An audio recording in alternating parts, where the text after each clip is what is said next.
They hate the fact that you learned how to thrive without their love.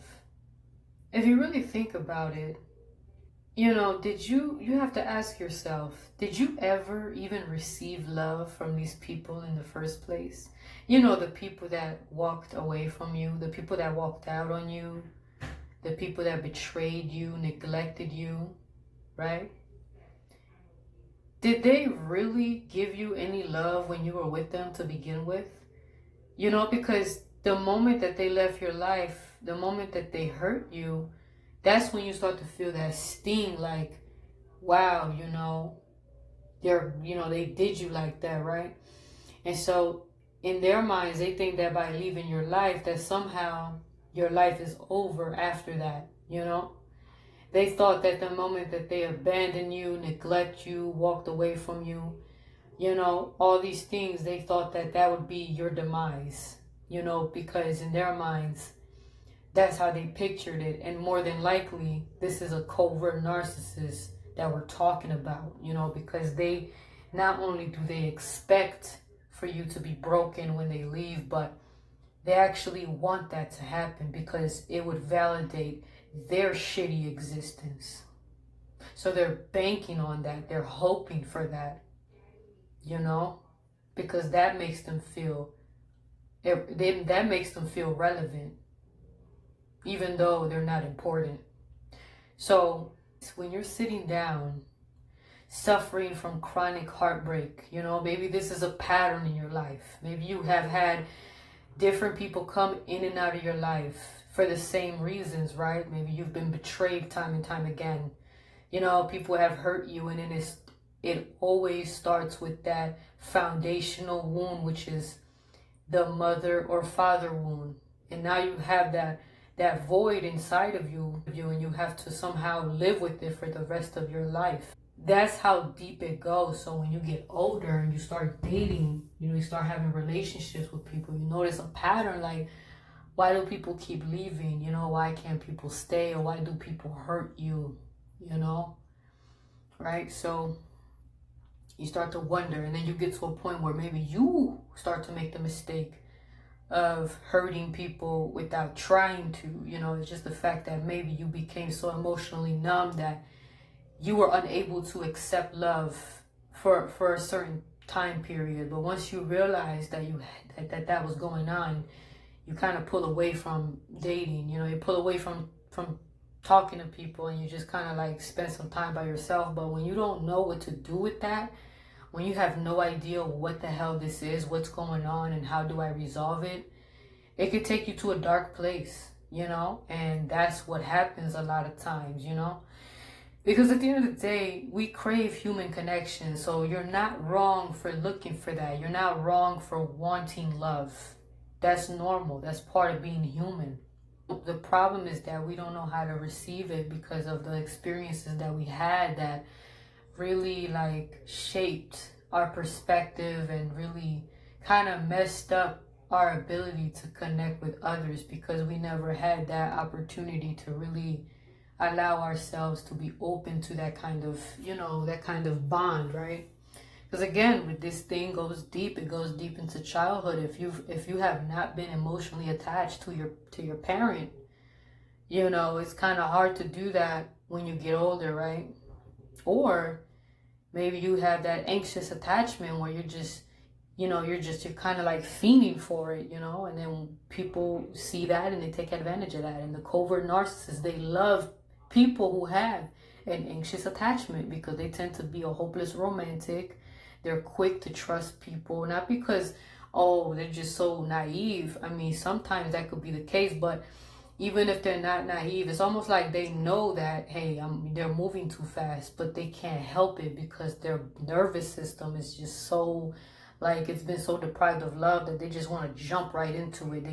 They have a hard time holding back on how they feel, and sometimes that's just what it is, right? Until we find a way, right? Until they find a way how to resolve that, how to basically be more patient and move slowly, because that's not good, because that's how you get hurt, right?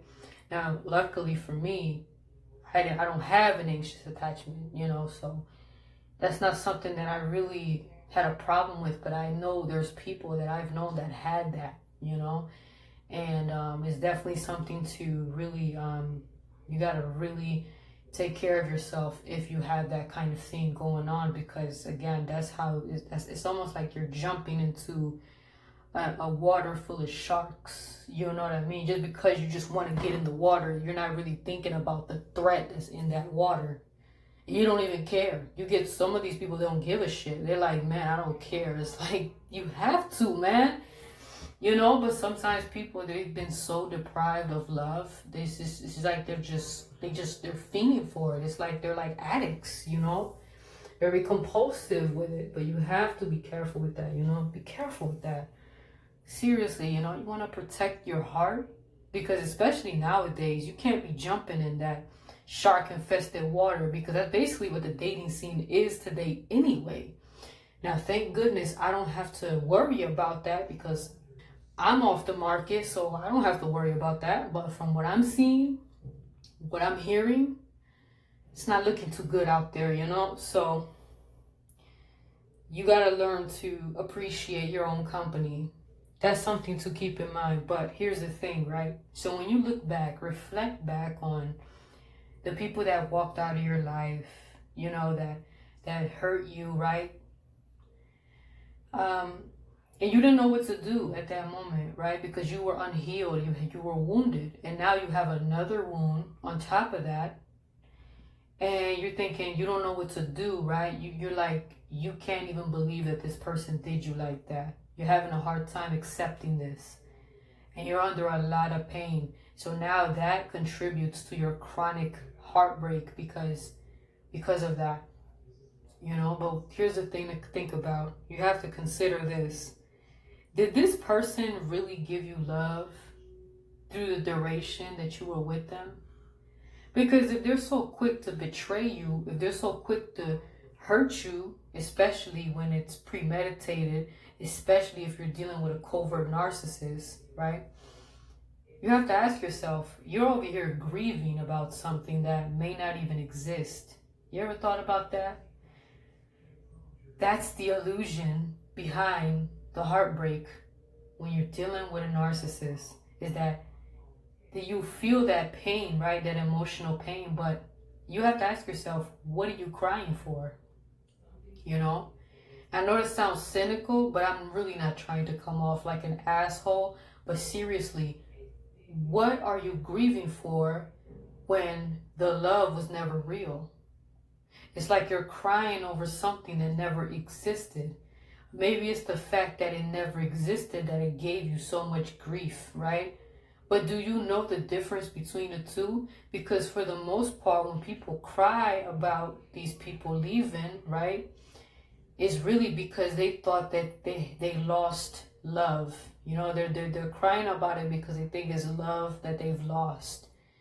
They think that, oh my goodness, this person's gone. I don't have access to, you know, to them anymore, right? You feel like you lost love, right? You think that love walked out the door and somehow there's nothing else left around you, you know? And so that's how you know that you are missing out on self-love. That's the thing that's missing. And it's also a sign that you have codependency. It's like you need that person to be around you to feel that love. It's like they have to show you love to make you feel that. When this is something that we need to cultivate within ourselves, so that when a person does decide to leave our life, we'll be okay. You know, life goes on, right? Now, you may feel hurt for a little bit, but it's not something that's going to make you want to just, you know, end your life or something. You know, it's not something that's going to make you stop everything that you're doing and then you just don't know what to do with your life. You know, we don't want that. That's not what we want, right? But a lot of times, you know, that's why I said, like, you got to think about this too. This person, right, while you're sitting there crying over the love that you think you lost, ask yourself, Did this person that betrayed you, that hurt you, did they ever really love you to begin with? Right? What difference does it make if they're in your life, if their love has always been fake? Right? So since their love has always been fake, what is there to cry about? If anything, you know, you're being released from that bondage that they had you under, and you don't even realize it because you're so fixated on the love that you thought you lost, when in reality, the only thing that's missing is your ability to love yourself.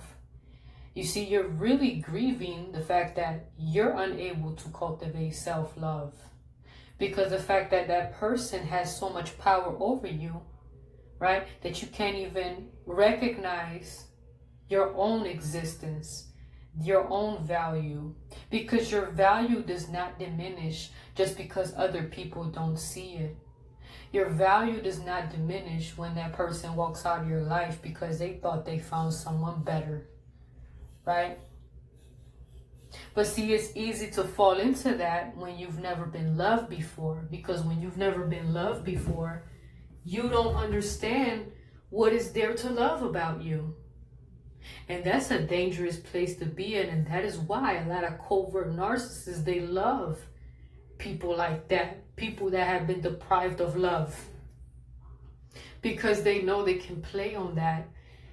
They know they can play with your emotions easily, you know, and also they know that when they leave your life, when they abandon you, when they walk out of your life, when they betray you, they know that when they leave your life, they're going to have so much power over you that they just know that you're going to be the type of person that's going to be begging them to come back. And that right there is what strokes their ego. And I'm here to tell you, don't ever beg no one to love you, especially not no fucking covert narcissist. You should not have to beg for love. You should not have to beg someone who's supposed to love you to love you. That right there lets you know that that person never loved you. They never gave you love. So when they walk out of your life, there's nothing to cry about, because it's not like they ever loved you to begin with. So when you realize this, you're like, well, what are you crying about? Right? You realize that grief is really more deeply rooted in something else. It's deeply rooted in the fact that you've been deprived of love for most of your life, but you're not looking at it from that perspective because you gave this person so much power over you that now you're thinking like, oh my goodness, this person left my life. I don't know what to do right now. The reason why you don't know what to do is because no one ever gave you that love. But here's the thing, here's the crazy thing. Not only did you not get any love in your childhood, that person didn't love you either. So you're over here thinking, oh, the love is gone, the love is lost. No, that love was never there to begin with. You're crying over an illusion. You're crying over something that does not exist. And that right there is torturous. It is torturous because the pain is real. You see, the love might have been fake, but what you felt for this person, it was real. It was so real, and that is why it hurts so much, because you felt it, even though they didn't. They didn't feel shit because they're empty, they're soulless. But when you realize this, you realize, what are you crying about really? Because this person is nothing. They have nothing. They have no love, no soul, but they have you crying your eyes out as if they were that important. They have painted an illusion that they're this person that they're this person that is the only person that can ever give you that high, that they could ever give you that euphoria, that so-called love bombing. Really, the love bombing. There's no love in this person. Seriously, because love does not do you the way that a covert narcissist will do you. You know, information like this, man, could really save lives too, because you realize what's really going on with you psychologically, and also helping you understand that, hey, that pain that you feel from that heartbreak is actually deeper than you think. Let's go back to childhood. Let's go back to those wounds, and we're going to address it, and we're going to make sure that we heal that thing so that you can have control over your own life, and you can detach from people that never loved you to begin with, because that's the truth. Now, it may seem at first it's going to be painful when you come to that realization that no one in your life really loved you like that. You know, because it's nothing wrong with you. See, here's the thing. People have the tendency to take things personally. They think that, oh, since nobody loved you, you think, oh, there must be something wrong with me since no one loves me. No, there's nothing wrong with you. It's just that this is a shitty world, you know, and people are shitty. And including, you know, the people from your life, right? And since there's so many people like that, you're more likely to have those bad experiences, you know. And then we tend to internalize it, especially as a kid, right? You tend to take things personally, and you really take it all in, you absorb it, and you start to make it your reality. You start to make it define you. So if growing up you didn't receive love, you start to think that, oh my goodness, there's something wrong with me. I must be ugly. I must be this. It's like, really? There's nothing wrong with you. It's just, if anything, it's the people around you that were wrong. They were unable to love you because they couldn't love themselves, because they were going through the same cycles that you were going through. And maybe somebody made them feel the way you feel. So now you're living that same thing until you decide to break the cycle. And the only way to do that is with this type of knowledge, this wisdom and knowing, right? So now you get to a point in life when you start to heal, and then you realize that you start to really make changes in your life. Your life becomes better. Your mental health improves. All these different things going on in your life, right? And you know what's so funny is that these same people that walked out of your life, they start to hate the fact that you learn how to thrive without their love. And that's the worst thing you could do to a covert narcissist. You know, regardless of whether it's an ex-partner, family member, so-called fake friend from the past, whoever the hell it is, covert narcissists absolutely hate it when your life is amazing without them. You know, it crushes their ego. It's like, they can't believe that your life is actually better without them. You know how that makes them feel? I mean, not that we give a shit how they feel, but when they see that, it makes them feel like they're nothing. And I mean, really, that's the truth, right? But it's like, when you show them that you're better off without them, that destroys their false reality. That destroys that idea, that egotistical idea they have in their mind where they're everything. That you need them. You needed their love. You needed their approval, their acceptance. That destroys all of that, because when you're able to thrive and grow and prosper without them, without their so-called love, it dismantles everything about themselves. They start to look at themselves in the way that they actually look like, you know? They start to really see themselves for who they are, and they absolutely hate that reflection because it's hideous. It is. Doesn't matter how good they think they look or how physically attractive they may be. They realize how ugly they truly are deep in the soul when they see that you are doing better without them, right? And here's the funny part. It's like, they hate the fact that you're doing good without their so-called love. But here's the thing. They never gave you real love to begin with. So what is it that you were missing? You were never missing anything from them, because they have nothing. If anything, the only thing you were missing is you loving yourself. You were missing that self-love. That's what you were missing.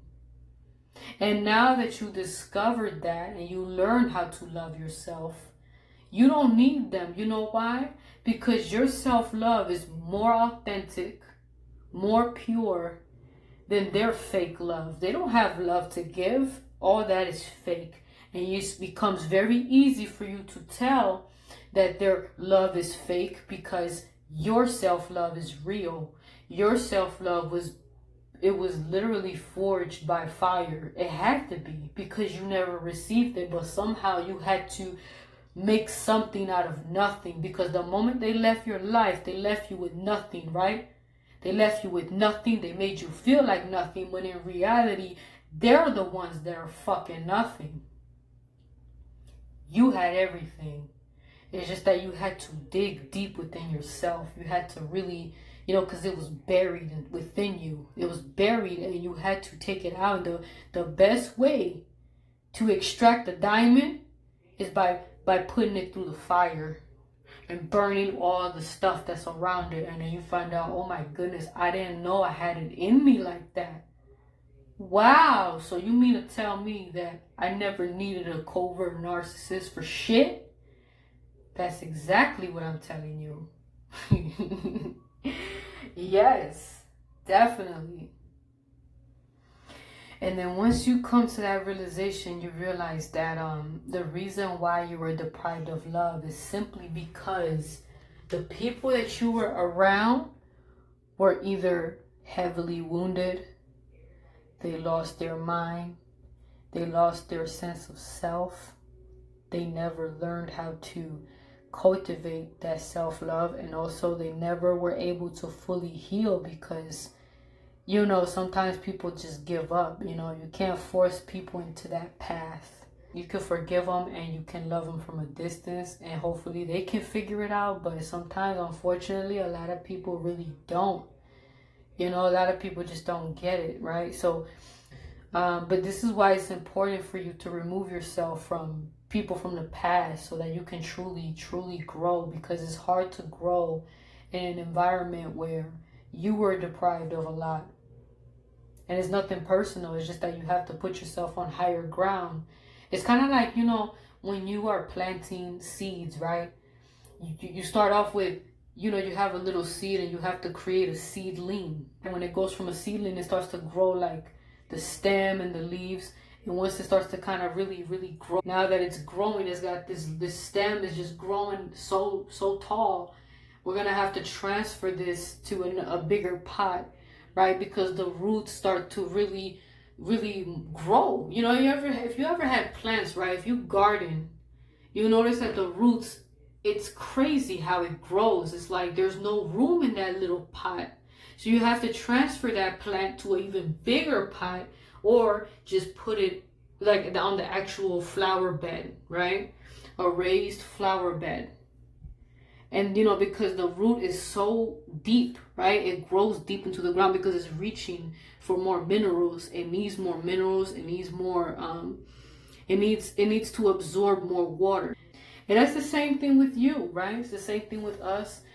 We have to remove ourselves from places that keep us restricted from growth and transfer into a new place so that we can thrive. And what's so funny about some of these people from the past, whoever that may be, because it could be anybody, right?